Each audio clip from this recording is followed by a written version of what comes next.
Salut, j'espère que vous allez bien. Aujourd'hui, comme vous avez pu le voir dans le titre, on va parler des crafts, donc du coup plus précisément de comment créer une table de craft personnalisée pour votre mode. Alors je parle de table de craft, mais ça marche très bien pour tout. Vous voulez créer un nouvel élément qui permet de faire des crafts, ça peut être totalement autre chose, ça peut être une table d'artisanat ou une mini-série, j'en sais rien. N'importe quoi, ça sera le même principe, mais nous aujourd'hui on va prendre l'exemple de la table de craft. Donc le but à la fin de ce petit tuto, c'est d'avoir votre propre table de craft. Donc là on en fera une qui sera 3 par 3, c'est plus simple parce que les procédures sont déjà dans M-Creator, vous pouvez les récupérer directement de votre côté, comme ça vous n'aurez pas besoin de chercher tous les éléments un par un.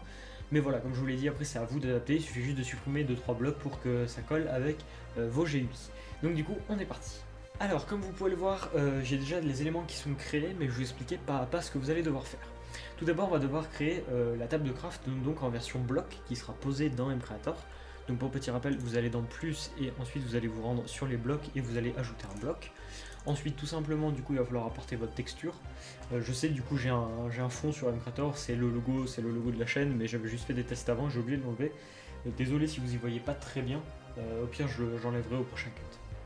Donc du coup ici vous paramétrez tout comme d'habitude. Si vous ne savez plus comment faire, vous avez la vidéo des blocs que je vous remettrai juste en haut, je sais jamais quel côté c'est, mais je vous la remettrai et puis vous pourrez suivre pour avoir directement toutes les infos dont vous avez besoin. Vous pouvez paramétrer la rotation, etc. Si c'est un bloc 3D, vous pouvez le paramétrer. Nous, c'est pas ce qui nous intéresse. Le Boot Box, c'est nouveau, je ferai une vidéo dessus, c'est pour en fait faire une box de collision qui soit personnalisée, donc ça c'est très pratique, ça nous permet par exemple de faire, comme dans Minecraft, les barrières, vous voyez, la box de collision est très colle au modèle en fait, et ben on pourrait faire ça, là ça nous intéresse pas. Dans l'onglet propriété, il n'y a rien de très important à mettre, c'est plus pour le côté RP en fait. Si c'est du bois, vous mettez le matériel, c'est du bois, etc. Mais ça, comme je vous l'ai dit, je vous laisse vous reporter directement à la petite vidéo. Dans Advanced Property, il y a une chose qui va nous intéresser, c'est le tick rate. Donc le tick rate, pour rappel, c'est un peu comme les secondes, nous, dans notre vie, sauf que 20 ticks est égal à 1 seconde dans la vie réelle, donc c'est un peu l'unité de temps de Minecraft. Nous, on va le mettre à 1 parce que pour faire les crafts, on va devoir utiliser les ticks. J'ai oublié de vous le préciser, mais ce ne sera pas exactement comme une table de craft, parce que malheureusement, on n'a pas encore trop cette option-là. Vous verrez que ça va marcher, mais ça aura quelques différences, c'est plus comme si c'était une machine, comme un four ou quelque chose comme ça. Ici, on n'a rien d'autre à mettre, je vous laisse vous renseigner sur les petits points d'interrogation ou regarder, comme je vous l'ai dit, ma vidéo qui explique tout. Dans Tile Entity, ici, on va venir le cocher, c'est très important. Oui, il est décoché de base, il faudra le cocher. Vous voyez que moi ici, j'ai pu sélectionner Craft, mais parce que j'ai déjà fait ma GUI. Vous, normalement, ça sera en on et vous aurez aucune autre proposition, à moins que vous ayez fait d'autres GUI. Ensuite, énergie fluide, on s'en fiche. Trigger, on y reviendra après. Et génération, il n'y en a pas besoin. Vous faites déjà une première fois save pour vérifier que vous n'avez rien oublié. Et ensuite, du coup, on va pouvoir s'attaquer à la GUI. Donc pour créer une nouvelle GUI, vous appuyez sur plus, et autrement, une fois que vous avez appuyé sur plus, vous appuyez sur G sur votre clavier, ou alors vous descendez à GUI juste ici. On va pouvoir venir du coup l'ouvrir. La première chose à faire, en haut dans GUI Type, il faudra mettre GUI with slot, puisque nous on va avoir accès à l'inventaire du joueur. Ensuite, vous venez afficher juste en bas la Stamped Command on the Grid. Si c'est en français, c'est afficher la grille de disposition, je crois, c'est quelque chose comme ça. Et vous voyez que moi j'ai déjà créé mes slots, mais vous allez devoir faire pareil. Donc j'ai créé ma table de craft de 3 par 3 et j'ai créé un slot de sortie. Faites très attention quand vous posez les slots à ne pas vous tromper.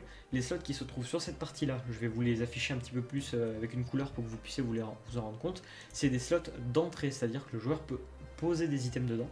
Donc c'est les slots violets, vous voyez, qui s'appellent des input slots ou des slots d'entrée, selon si vous êtes en français ou non. Et sur celui-là, par contre, c'est un slot de sortie. Donc ça sera le output slot, c'est celui-là.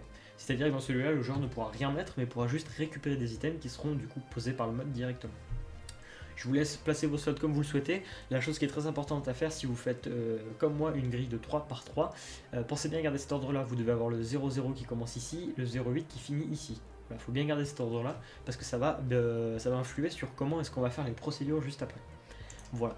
Ne changez pas les numéros, en général M-Creator vous les met automatiquement, je vous conseille de plutôt garder cela, ça sera plus simple pour vous. Ce schéma là du coup qu'on vient de faire avec les numéros, si vous pouvez vous faire une petite photo avec votre téléphone ou un screen que vous gardez dans un coin ou même sur un bout de papier, ça vous sera utile pour placer dans votre tête les éléments pour pouvoir refaire vos crafts dans les procédures. C'est très important à avoir. Une fois qu'on a fait ça, on va pouvoir venir faire save, on va vérifier que tout va bien. Une fois que ça sera tout bon, on va se rendre dans la table de craft et en bas on va aller dans Tile Entity. Je vous ferai des zooms un petit peu sur chaque action que je fais, peut-être ce sera plus simple pour vous. Et ensuite dans Bind this block to GUI, donc autrement c'est lier une interface au bloc, vous allez pouvoir cliquer ici et vous aurez le nom de la GUI que vous avez renseigné tout à l'heure. Voilà. Normalement, dans Size of Inventory, si vous avez fait le même modèle que moi, il devrait vous marquer 10. Si jamais il vous marque 9, je vous invite à venir mettre 10, autrement le jeu va tout simplement cracher. Et ça serait dommage. Ensuite, max stack size, c'est le nombre maximum d'items qu'on va pouvoir mettre dans une case. Moi, en l'occurrence, c'est 64 parce que dans les crafts de Minecraft, on peut mettre 64. Ensuite, vous avez une option, comme d'habitude, vous voulez que les items drop quand le bloc est cassé. À vous de voir si ça vous intéresse ou pas. Et j'ai oublié de le dire, mais il faudra bien cocher Open Bound GUI. Donc, autrement, c'est ouvrir la GUI qui est liée. Nous, c'est ce qu'on veut, parce que quand on veut faire un clic droit sur le bloc, on veut que la GUI s'ouvre pour qu'on puisse faire des crafts. Une fois que ça c'est fait, on va venir cliquer sur Save. Et maintenant, on va aller cliquer sur plus et on va pouvoir faire une procédure. Vous pouvez cliquer sur plus et P ou alors chercher procédure dans la liste, c'est vous qui voyez. Donc là, du coup, je vais pas vous montrer celle que j'ai fait moi, je vais vous montrer de A à Z comment la faire parce que c'est le côté qui peut être un petit peu plus difficile à comprendre.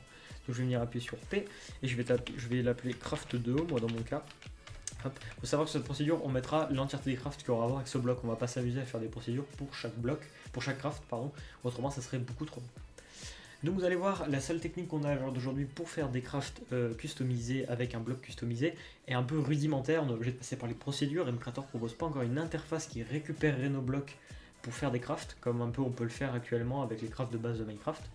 Donc on va aller dans Procédure Template juste ici, et là vous allez voir qu'il nous propose pas mal de choses. Ça vraiment intéressé, je sais plus le dire.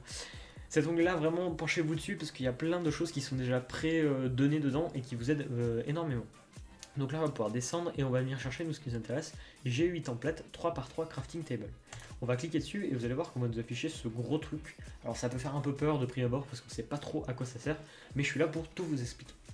Déjà dans un premier temps ce que vous allez faire ici, vous allez venir cliquer une fois et on va venir coller tout ça à l'event triggered by external call.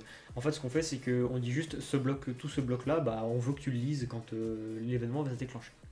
En bas, vous allez voir qu'on a pas mal d'erreurs. Chaque erreur correspond au fait qu'on a un slot vide et ça, il n'aime pas du tout.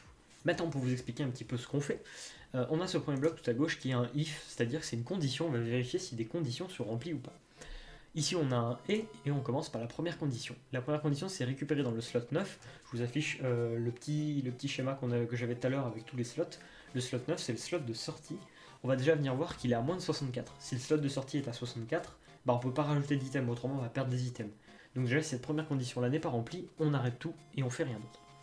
Une fois que ça s'est rempli, on a un et, donc on va venir vérifier la deuxième.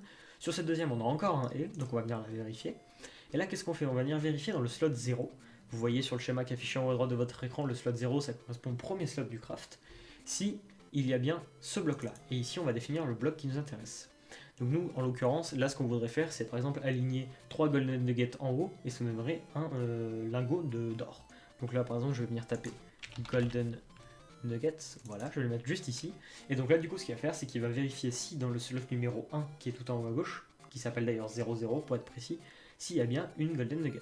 Si c'est le cas, et ben je continue. Donc là, je vais vérifier dans le slot 1, du coup, qui correspond au slot 1 sur l'image que je vais afficher. Donc là, pareil, on veut une golden nuggets. On va faire également pareil pour la deuxième. Hop, golden nuggets. Donc là, du coup, si on devait le représenter sur notre table de craft, ça ferait que la première ligne de la table de craft serait remplie de golden nuggets. Après, moi, le slot numéro 3, donc qui se trouve sur la deuxième ligne, et c'est le premier tout à gauche, nous, on veut qu'il n'y ait rien dedans. Donc ce qu'on va faire, c'est qu'on va venir mettre de l'air. L'air correspond à rien. En fait, les slots sont considérés comme vides, mais il y a quand même de l'air dedans. C'est assez particulier, mais c'est comme ça que ça marche avec Mcrator et Minecraft. Donc là, moi, après tous mes autres slots, je veux qu'ils soient vides, donc je vais venir mettre de l'air absolument de partout dans ces slots-là. J'ai oublié de le préciser, mais toute la partie que vous avez jusqu'ici, hop là, jusque là, c'est toute la partie qui va concerner les slots input, donc c'est les slots d'entrée. Enfin d'ailleurs, c'est même jusqu'ici. Jusque celui-là, ça c'est tous nos slots d'entrée. À part d'ici, on va commencer un petit peu à parler de nos slots de sortie et je vais vous expliquer ce que ça fait. Une fois qu'on a vérifié si tous les items étaient bien placés, maintenant il va falloir qu'on fasse plusieurs vérifications afin de ne pas créer de la duplication pour que le joueur puisse dupliquer des items à l'infini. On va faire une première vérification. Si dans le slot 9, c'est le slot de sortie, je vous le rappelle sur le petit schéma, c'est à moins de 63, et que dans le slot 9, il y a par exemple, nous dans notre cas, ça serait donc l'item qu'on veut, donc un golden ingot. Si donc du coup il y en a moins de 63 et que c'est bien des golden ingots, alors dans ce cas-là, on va pouvoir donner au joueur la ressource qui l'intéresse. En fait, on vérifie bien qu'il y en a moins de 63 pour pouvoir en ajouter. Parce que s'il n'y en avait plus de 63, au bout d'un moment, on va perdre des items en fait. Ou alors, si jamais ces deux conditions-là ne sont pas remplies, on va juste regarder si le slot 9 est vide. Donc du coup, je vous rappelle que le vide, c'est de l'air. C'est peut-être un petit peu compliqué à comprendre, mais sachez que cette template marche, je l'ai testé plusieurs fois. Mais en gros, ce qu'on fait, c'est qu'on vient vérifier qu'il n'y ait pas de problème de duplication ou de perte d'item pour le joueur. C'est ça le plus important. Si tout ça est bon, qu'est-ce qu'on fait? Et bien dans les slots d'input, il va falloir enlever une ressource à chaque fois. Puisque par exemple, quand vous mettez vos minerais à fondre dans un four, on vous enlève un minerai, mais on vous donne un ingot. Bah là c'est la même chose. Là dans mon cas, on va enlever un golden nugget sur les 3 premiers slots, et on va donner un lingot d'or. Et on va faire ça à chaque fois qu'on trouve que les conditions du dessus sont bien réalisées. Et ensuite, ce qui va nous rester à faire, c'est du coup de donner aux joueurs le golden iron, pardon, je dis n'importe quoi. Et donc là, ce qui va nous rester à faire, c'est de donner le lingot de golden aux joueurs. Donc du coup, je vais venir l'ajouter jusqu'ici. Et pour vous expliquer un petit peu ce que fait cette ligne, elle récupère le nombre d'items qu'il y a dans le slot 9, et elle ajoute plus 1. Donc si c'est 0 plus 1, ça va faire 1, etc. etc. Je ne vais pas vous apprendre à compter non plus. Et donc du coup voilà, là on a fait notre procédure qui devrait normalement marcher. Si jamais vous voulez faire un deuxième craft, c'est un petit peu chiant, mais vous êtes obligé de faire ça. Vous faites un clic droit sur le premier item ici, vous faites duplicate, vous allez voir qu'il va vous en afficher un deuxième. Il va falloir venir le mettre hop, juste en dessous ici, tac. On va le mettre ici. Et là il vous suffira de faire un nouveau craft avec les slots que vous avez juste ici. Et là également changer ce que ça va vous donner sur les deux cases. Voilà, il faut répéter ça un petit peu à chaque fois. C'est pas ce qu'il y a de plus optimisé pour l'instant, mais ça marche plutôt bien et c'est déjà pas mal qu'on puisse créer des tables de craft customisées ou même des fours, etc. Je sais qu'au niveau des fours, vous allez être nombreux à me demander les barres de chargement, de cuisson, etc. Malheureusement, je ne sais pas encore faire, mais du coup, je vais me renseigner là-dessus et si jamais je trouve une solution, je vous la partagerai. Que ce soit pour des fours ou pour d'autres machines d'ailleurs. Donc du coup, ensuite, on vient vérifier en bas qu'on n'ait plus d'erreurs. Si vous avez encore des erreurs, c'est qu'il y a des slots que vous avez oublié de remplir en général. Autrement, vous lisez l'erreur et vous allez chercher sur internet. Si c'est tout bon, vous allez pouvoir venir cliquer sur Save Mode Element. Voilà. Donc là, moi, vous voyez que j'ai les deux, mais celui qu'on vient de faire, c'est le dernier. Ensuite, on va se rendre dans la table de craft et on va aller directement dans Trigger ou dans Déclencheur si vous êtes en français et dans Update Tick qui est juste ici. Vous allez sélectionner la procédure que vous venez de faire. Donc voilà, elle s'appelle Craft 2. Donc qu'est-ce qu'on a fait? C'est quand le bloc va updater, donc il va mettre à jour la valeur de temps en tick, ce que je vous expliquais tout au début, et ben on va lancer la procédure. Et donc du coup il va faire les vérifications, si les vérifications sont bonnes, on va donner au joueur, et on va recommencer comme ça à chaque mise à jour. Voilà. Donc du coup on va pouvoir venir faire Save Mode Element. Bien évidemment, vous faites bien attention, je vais vous remontrer hop, juste ici dans Trigger, que ici ça l'a bien sélectionné, parce que des fois il suffit que vous ayez rajouté un bloc sans faire exprès dans la procédure, qui n'est pas pris en charge par les petites cases que vous avez là, et bah ça va vous l'enlever. Donc voilà, c'est très important de venir vérifier qu'elle soit bien activée, ça serait dommage de lancer votre jeu, essayer, vous rendre compte que ça marche pas et batailler pendant 3 heures. Donc du coup maintenant on va lancer le jeu, et on va espérer que tout marche, mais normalement il ne devrait pas y avoir de problème. Ok, donc du coup, nous voilà en jeu. Bonjour le petit zombie d'ailleurs, là-bas au loin. On va pouvoir poser la table de craft, comme vous pouvez voir, j'ai fait texture éclatée, hein, mais au début j'avais prévu une super belle texture, mais il y avait eu 2-3 bugs avec la procédure que j'avais faite, et je me suis rendu compte après qu'il y avait des procédures déjà préfaites, j'ai eu la flemme de refaire la texture. Donc du coup, on va pouvoir venir poser notre bloc, déjà on va cliquer dessus, et si jamais votre GUI là ne s'ouvre pas et que vous avez la souris qui apparaît et que le jeu bug complètement, c'est que comme je vous l'ai dit tout à l'heure, si on retourne dans le bloc juste ici et qu'on va dans Tile Entity, ici vous avez sûrement mis 9 à la place de 10. En fait il faut compter votre nombre de slots, donc là en l'occurrence on avait 9 slots, et rajouter 1 dans cette case. C'est pour ça qu'ici on met 10 du coup. Donc du coup voilà, la GUI marche très bien. Maintenant on va essayer, donc moi mes 3 trucs c'est de mettre en haut, et vous voyez que ça s'est fait instantanément. Comme vous avez pu le voir, c'est pas comme une table de craft, on vous a pas laissé les items ici, on vous les a pas enlevés tant que vous avez pas pris ici. Par exemple, vous voyez, si je vous montre, si je prends une table de craft, hop, à la différence, tac. Si jamais je fais ça, on me laisse les deux propositions, et c'est quand moi je viens prendre qu'on m'y supprime. On pourrait faire en sorte que ça marche comme ça. Honnêtement, ça serait beaucoup plus long et il faudrait faire des procédures qui sont beaucoup plus grosses. Peut-être qu'un jour je la ferai, mais pour l'instant, voilà, ça vous permet d'avoir une première manière de faire. Donc vous voyez que ça marche très bien. Si jamais j'en mets beaucoup, voilà, ça décompte. Malheureusement, on peut pas aller plus vite, on peut pas faire en sorte qu'ils prennent un stack d'un coup. Ça ferait beaucoup trop de procédures aussi à faire en plus, vérifier s'il y a tel nombre d'items, etc. Et là, je suis au minimum du tick, c'est-à-dire qu'on peut pas baisser le temps où il va revenir vérifier. Si quelqu'un a une stratégie pour ça, qui connaît une petite astuce, qui peut marcher, mais il me semble pas qu'il y ait de réelles solutions. Mais voilà, vous voyez que les crafts marchent très bien. Après, il n'y aurait plus qu'à ajouter plein de crafts, tous ceux qui vous passent par la tête. Pour ceux qui voulaient faire des tables de craft qui prennent aussi les crafts de Minecraft de base, il faudrait tous se les refaire à la main. Je crois qu'il n'y a pas de technique pour changer ça. Donc malheureusement, c'est un petit peu trop compliqué. Voilà, en tout cas, j'espère que la vidéo vous a plu. Je peux vous demander un petit truc, c'est de vous abonner. Vous êtes énormément à penser des fois être abonné, vous n'êtes pas abonné. Il y en a beaucoup qui me suivent mais qui ratent plein de vidéos. Donc vraiment, abonnez-vous. Je crois que vous êtes plus de 70% à pas vous abonner. Moi, ça me prouve vraiment que vous soutenez un petit peu ces vidéos et que ça vous plaît toujours autant. N'hésitez pas à commenter et à liker aussi, bien évidemment. Et puis voilà, moi je vous dis à la prochaine. Salut!